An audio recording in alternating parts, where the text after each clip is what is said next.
নির্বাচনী প্রচারণায় সরগম উপজেলা। ঠাকুরগাঁওয়ে আওয়ামী লীগ নেতার পক্ষে ভোট চাইলেন বিএনপির নেতা। নওগাঁয় একই পরিবারের 4 ভাই বোনই শারীরিক প্রতিবন্ধী। Sponsored by Walton Non-Stop Millionaire Offer, RR Kabel and Abiba Finance Limited.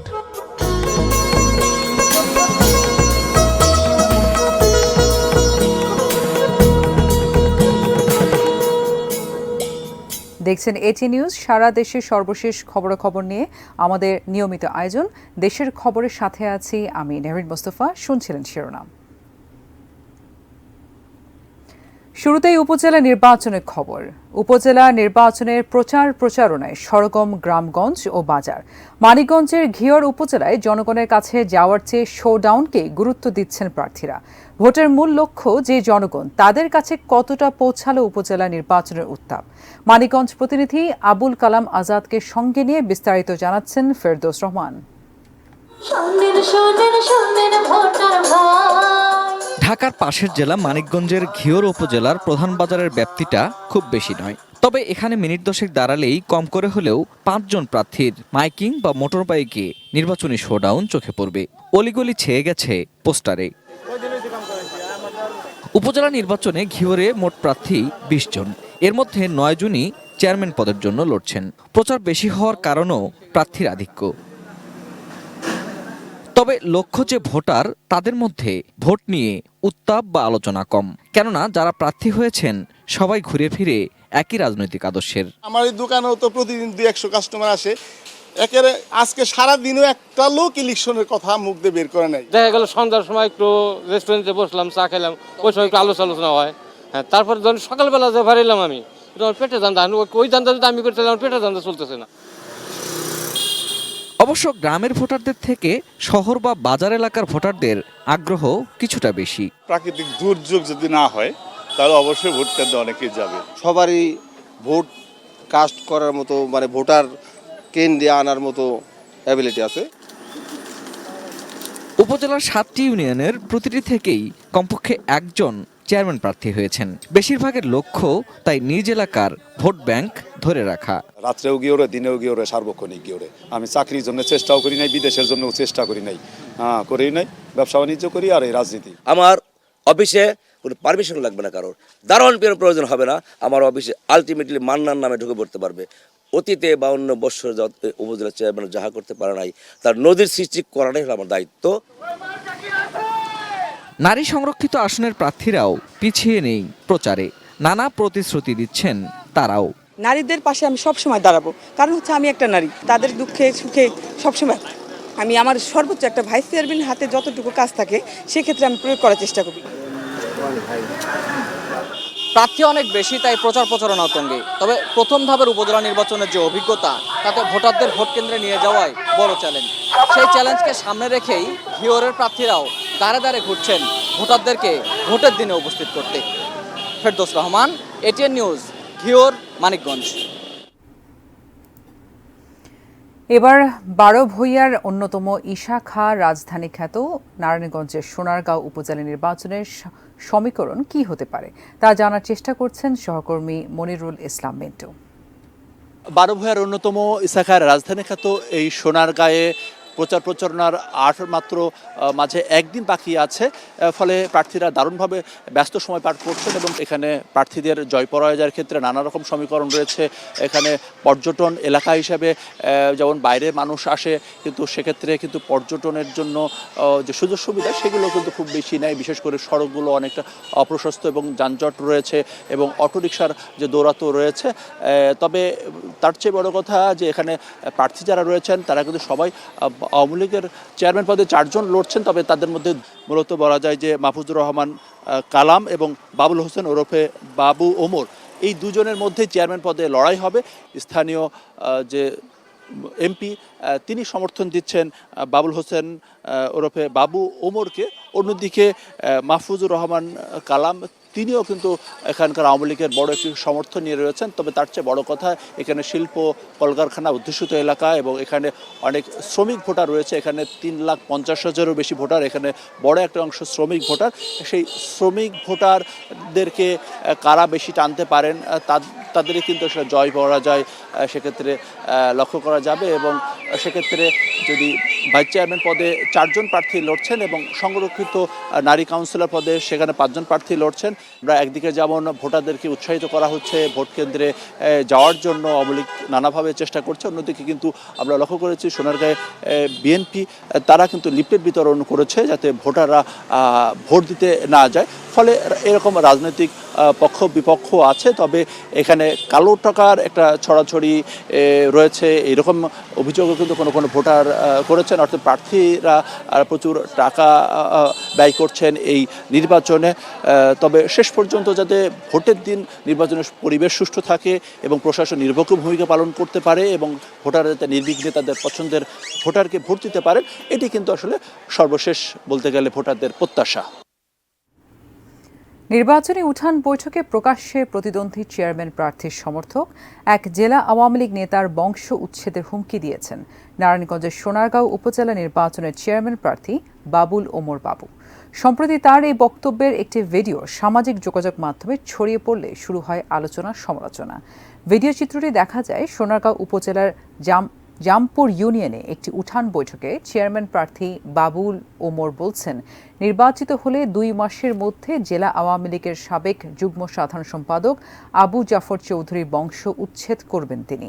তা না করতে পারলে পদ থেকে অব্যাহতি নেবেন বলেও জানান তিনি। আবু জাফর চৌধুরী সোনারগাঁও উপজেলা আওয়ামী লীগের চেয়ারম্যান প্রার্থী বাবুল ওমর প্রতিদ্বন্দ্বী মাহফুজুর রহমান কালামের সমর্থক।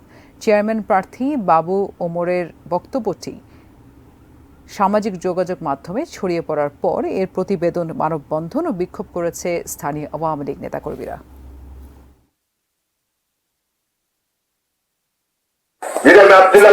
কাজ করার সুযোগ পাই, আল্লাহ যদি দান করে 2 মাস, সমাজে 2 মাস পরে যদি এই চৌধুরী বংশের আত্মপ্রকাশের বংশ আমি উচ্ছেদ না করতে পারবো, উচ্ছেদ কর না করে আমি রিটার্ন দিব ক্ষমতা থেকে। ঠাকুরগাঁও সদর উপজেলা নির্বাচনে আওয়ামী লীগ নেতার পক্ষে ভোট চেয়েছেন জেলা বিএনপির ক্ষুদ্র কুটির শিল্প বিষয়ক সম্পাদক মোস্তাফিজুর রহমান লিটন। তিনি সদর উপজেলার জগন্নাথপুর ইউনিয়ন পরিষদের চেয়ারম্যান। এক নির্বাচনী সভায় সদর উপজেলা পরিষদ নির্বাচনে চেয়ারম্যান প্রার্থী উপজেলা আওয়ামী লীগ সভাপতি অরুণাংশ দত্তের পক্ষে ভোট চান তিনি। বুধবার রাতে উপজেলার রসুলপুর এলাকায় বিএনপি নেতার ভোট চাওয়ার ভিডিওটি সামাজিক যোগাযোগ মাধ্যমে ফেসবুকে ছড়িয়ে পড়ছে। চলছে নানা আলোচনা সমালোচনা। আমি আনারসের পক্ষে আপনাদের কাছে করজোর অনুরোধ, একটা করে ভোট আপনারা আমাকে দিয়ে দেবেন। উনি যদি নির্বাচিত হন, আমি দাদাকে অনুরোধ করব, আমাদের কিছু টুকিটাকি রাস্তাঘাটের কাজ আছে, এগুলো একটু আমাকে সহযোগিতা করে এই কাজগুলো আপনি দয়া করে দেবেন। আপনারা আমাকে কথা দিলেন তো আপনারা ভোটটা দেবেন? আপনার হাত ধরে সবাই কথা দেন, আমাকে ওয়াদা দেন, ভোটটা দিবেন তো? দাদাকে ভোটটা আমার জন্য দেবেন। আপনারা আমার মা বোনেরা আছেন, আপনারা দয়া করে 21 তারিখে আপনারা আমাদের দিকে তাকিয়ে একটি করে ভোট ওনাকে দিবেন। দর্শক, এই পর্যায়ে নিচ্ছি ছোট্ট একটি বিরতি। ফিরে এসে অন্যান্য খবরের সঙ্গে আরো যা থাকছে। রাঙামাটি লংগদুতে সন্ত্রাসীদের গুলিতে ইউপিডিএফ কর্মীসহ নিহত 2।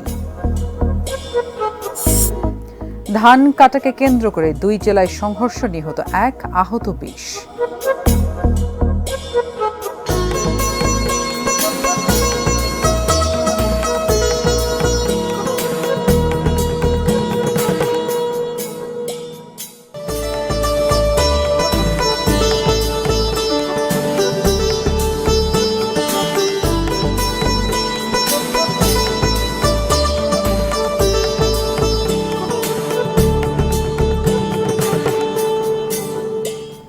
দেশের খবরে আবার স্বাগত। আপনাদের সাথে আছি আমি নেহরিন মোস্তফা।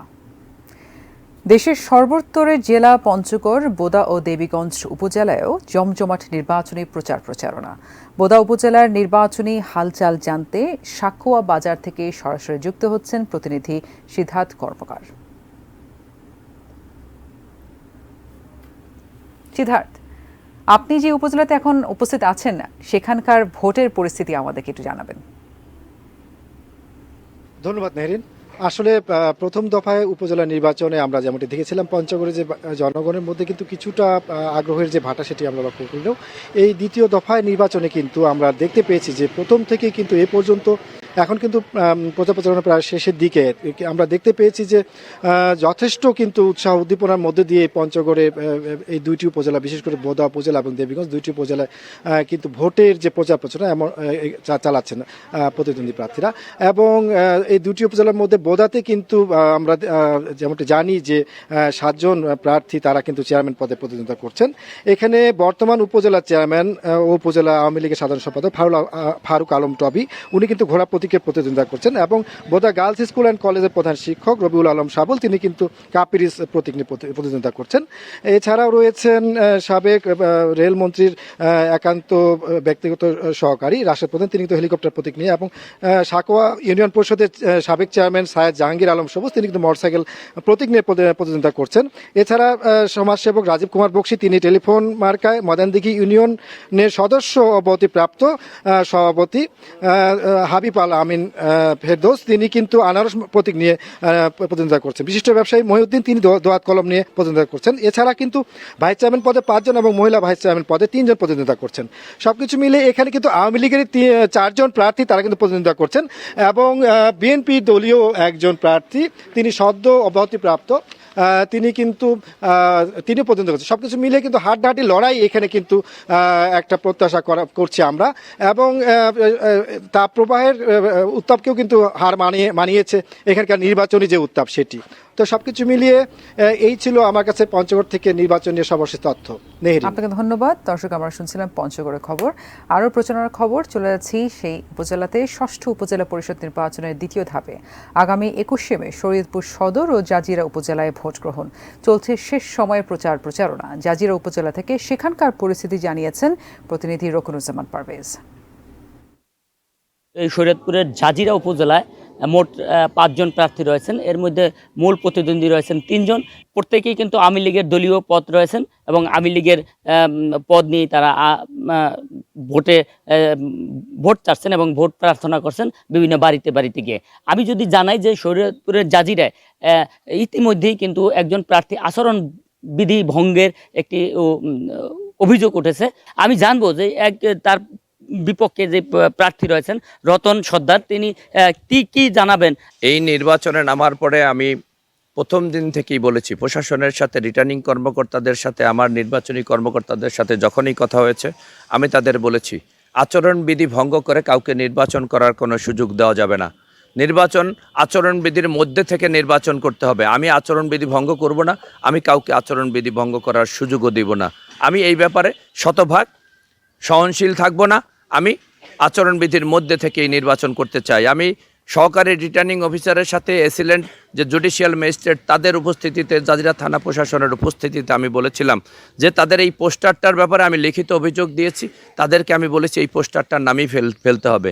একদিন সময় নিয়ে তারা পোস্টার নামানোর কথা বলে তারা এখন পর্যন্ত পোস্টার নামে নাই।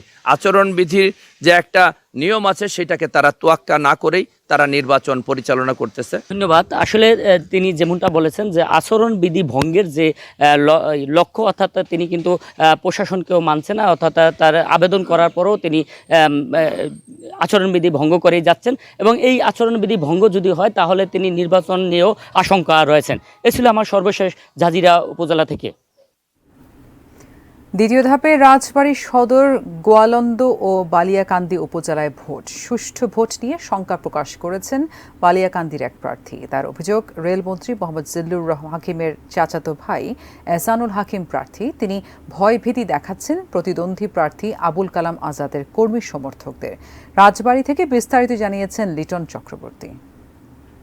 আগামী 21 তারিখ রাজবাড়ীর 3টি উপজেলা পরিষদ নির্বাচন অনুষ্ঠিত হবে।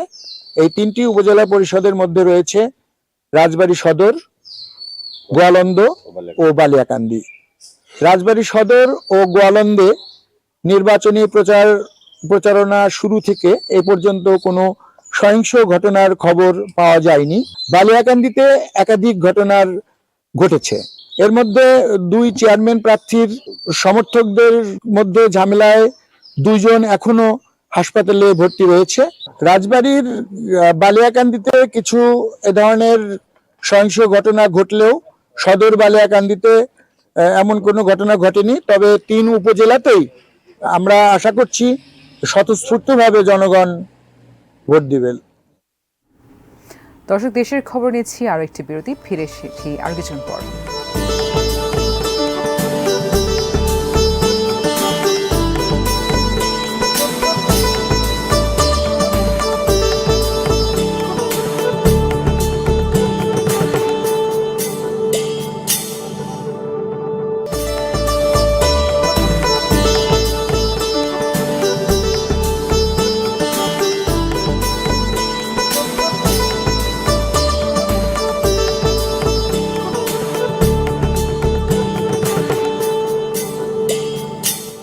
দেশের খবরে আবারও স্বাগত।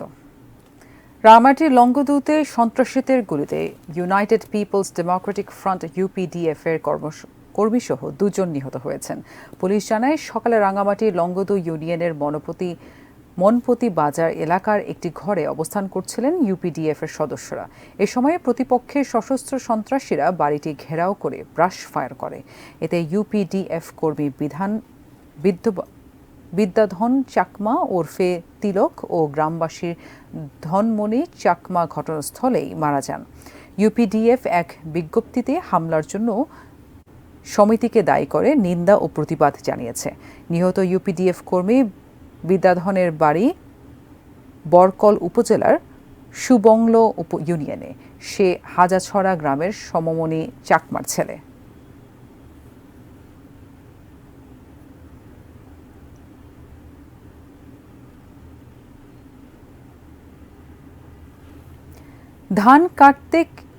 ধান কাটাকে কেন্দ্র করে কুষ্টিয়ার কুমারখালীতে দুপক্ষের সংঘর্ষে 1 জন নিহত হয়েছেন।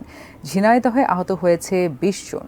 কুষ্টিয়ার কুমারখালীর মাছগ্রাম খালপাড়া গ্রামের ইউনুস শেখ ও মুক্তার হোসেনের মধ্যে বিরোধ দীর্ঘদিনের। সকালে মাঠে ধান কাটতে গেলে ইউনুস শেখের সাথে মুক্তার হোসেনের কথা কাটাকাটি হয়।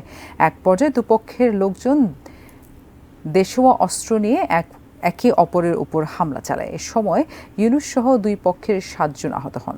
তাদের স্থানীয় স্বাস্থ্য কমপ্লেক্সে নেওয়া হলে চিকিৎসক ইউনুসকে মৃত ঘোষণা করেন।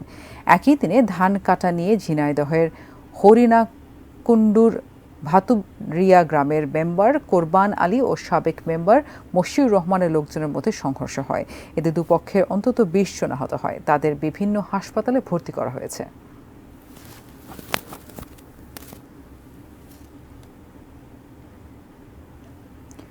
টাঙ্গাইলের কালীহাতিতে ধান কাটতে গিয়ে বজ্রপাতে 2 ভাইয়ের মৃত্যু হয়েছে। সকালে বীরবাসিন্দা ইউনিয়নের নোয়াবাড়ি গ্রামে এই দুর্ঘটনাটি ঘটে। নিহত আফজাল হোসেন এবং আমির হোসেনের বাড়ি দিনাজপুরের পীরগঞ্জ উপজেলা সদরে। তারা সম্পর্কে আপন খালাতো ভাই। বীরবাসিন্দা ইউনিয়ন পরিষদের চেয়ারম্যান সোহরাব হোসেন জানান, সকালে কয়েকজন শ্রমিক নোয়াবাড়ি গ্রামে হজরত আলীর ক্ষেতে ধান কাটতে যান। এ সময় বৃষ্টির সঙ্গে বজ্রপাত শুরু হয়। বজ্রপাতে ঘটনাস্থলে আফজাল ও আমিরের মৃত্যু হয়। আহত 4 জনকে উপজেলা স্বাস্থ্য কমপ্লেক্সে ভর্তি করা হয়েছে।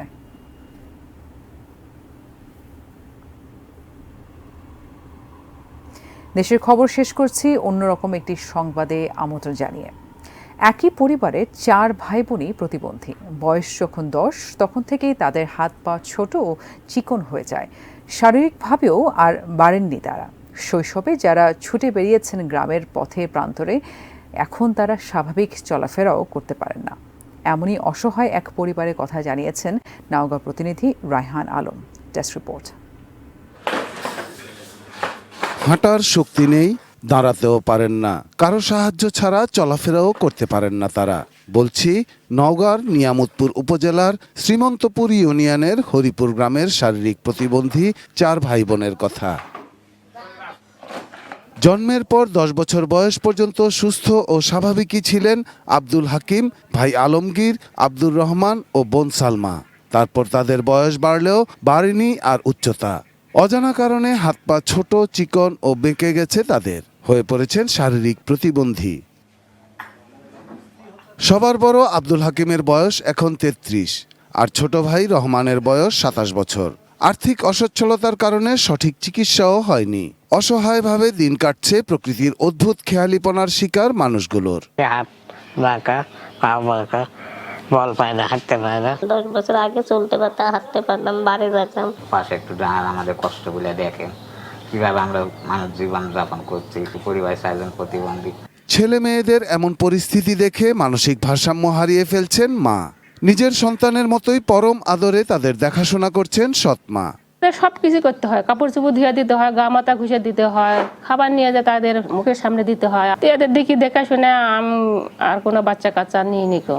সরকার ও সমাজের বিত্তবানরা অসহায় এই 4 ভাই বোনের পাশে দাঁড়াবে, এমনই প্রত্যাশা এলাকাবাসীর। সমাজে বিত্তবান মানুষ আছে, তারাও যদি একটু সাহায্য সহযোগিতা করে তাহলে হয়তোবা তাদের পরিবারটা একটু দুঃখ দুর্দশা তাদের কিছু হয়তোবা লাঘব হতে পারে। গণমাধ্যমে সংবাদ হওয়ার পর প্রতিবন্ধী এই পরিবারকে সহায়তার আশ্বাস দিয়েছে জেলা প্রশাসন।